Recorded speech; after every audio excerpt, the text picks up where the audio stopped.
Hello little builders, welcome to our new episode. In our last episode, we tried to sort our materials from home.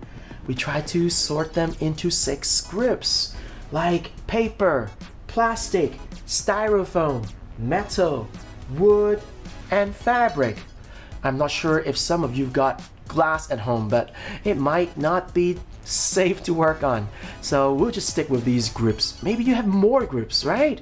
Our second challenge from our last episode was to find fasteners and joiners so that we can put materials together.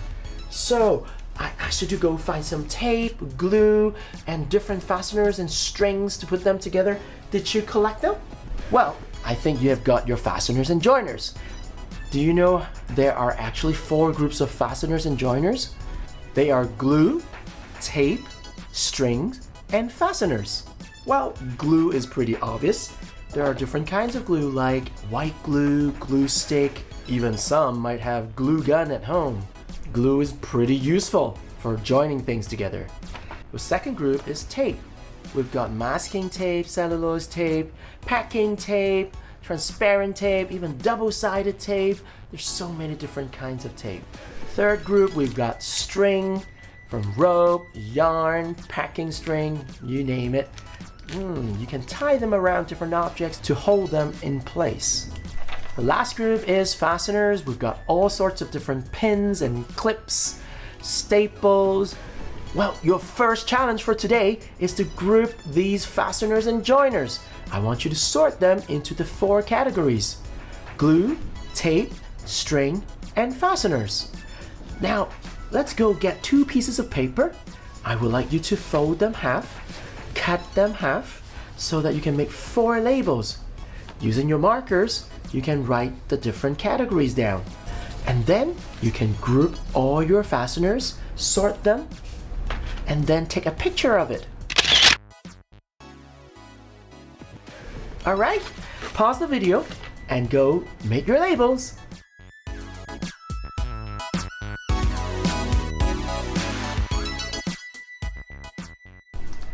Welcome back. I think you have sorted your materials and also sorted your fasteners and joiners.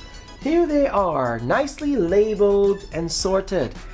I think we're now ready to build something. I think we have been longing for doing that, right? Hey, since we're collecting our materials on our own, we might have different materials. You might not have this bottle, or you might not have these kind of styrofoam plates. When we are having a building project, we might come up with a different result. But I think they share something in common. These materials have different characteristics. Let's take a look at these 2 plastic bowls. What do they have in common? Well, they are made from plastic, definitely. What else? Shape? They are the same. The sizes are the same. How about the texture when you touch it?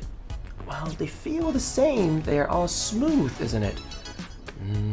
They're both smooth. Yeah, not rough. Well, even though they have something in common, they also are different from one another. How are they different? Take a look. This one can be seen through, so this is transparent, right? And this one you cannot see through. The opposite of transparent is right on, opaque. Hey, you know how to describe these materials pretty well. So look at your own materials. Can you find something that is bendable? What do you think? Well, can you find anything bendable from my pile here? I think, all these paper products are bendable. Even though this is a little bit hard, I can still bend the cardboard. But opposite, things that are not bendable, well, these plastic trays are pretty hard and sturdy. Whoa. Well, it's important to know your materials so that we can work on these materials according to their properties. Well, these wooden ones are not bendable. Have you got any materials that are shiny? Well, metal cans are shiny. Have you got any materials that are stretchy? I wonder if you have any stretchy materials. Maybe some of the paper? Not really stretchy. I don't. Maybe if you have rubber, things that made of rubber, then that will be stretchy. I don't have any stretchy materials with me though. But I have something that can be rolled. These bottle caps, they can be rolled pretty easily. Are you able to find any materials that are rollable? Oh, I found some straws. They can be rollable too. Why don't we start making a project together? Before we build anything, we do need to come up with a plan. Take a look at the materials you have. What materials would make a nice castle for you? We're gonna make a castle that is about this tall, let's say. What are you gonna use to build? What fasteners would you use to join them? Or let's change the topic. If we're making something else, what materials would you use to make a robot? Do you think you can make a paper robot? Plastic robot? Or metal robot? Styrofoam, how's that? What materials would you use to make a car? No, I know. I definitely want to use the rollable objects. What else would you use? So based on the materials you have with you, you might come up with a different answer than I do. So why don't we spend some time today to make our plans? To answer all these 3 questions, what materials would you use to make these following items? The castle, the robot, and the car. Why? How about you draw out a plan out from your materials on our worksheets, and then we'll see how it looks. Take a look at this My Maker plan here. First, choose one of the tasks. Would you like to build a castle, a robot, or a toy car? Then take a good look at your materials. Which materials and joiners would you use to build it?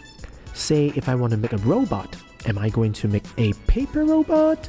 With some plastic parts or a wooden part? Well, you can choose more than one materials.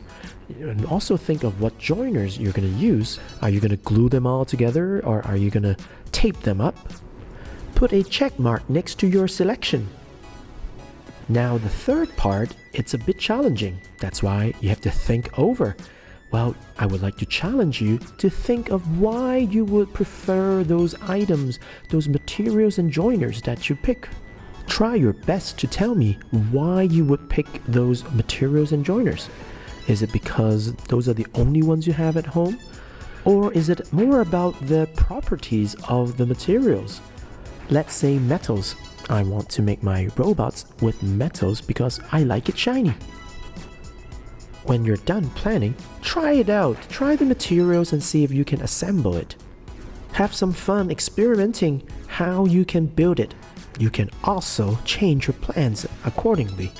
So give it a try. When you're done, take a photo of it and post it on OneNote. Alright, enjoy your planning stage. And until next time, see you later. Wow, Caleb has got some materials to make the robot. Looks like he's making the legs with toilet paper rolls. He got the body. And look at the head. What he uses for the head. And the head of the robot is the... It's a nice plastic bowl. Wow. And these are the arms. Oh, looking good. Well, we have to find ways to put them together, right, Caleb? Yeah. All right, enjoy. Whoa, Caleb, have you changed your mind? Yes. Using your can as the legs, and you use the toilet rolls as the arms. That's right. That looks cool. Have you got ideas for your to make the eyes for the robot? Yes. What are they? Like this. Oh, okay. How are you going to put them as eyes? Interesting. That's a good decoration. Can you imagine, boys and girls, how this robot is going to look like? Is it a goldfish robot? No.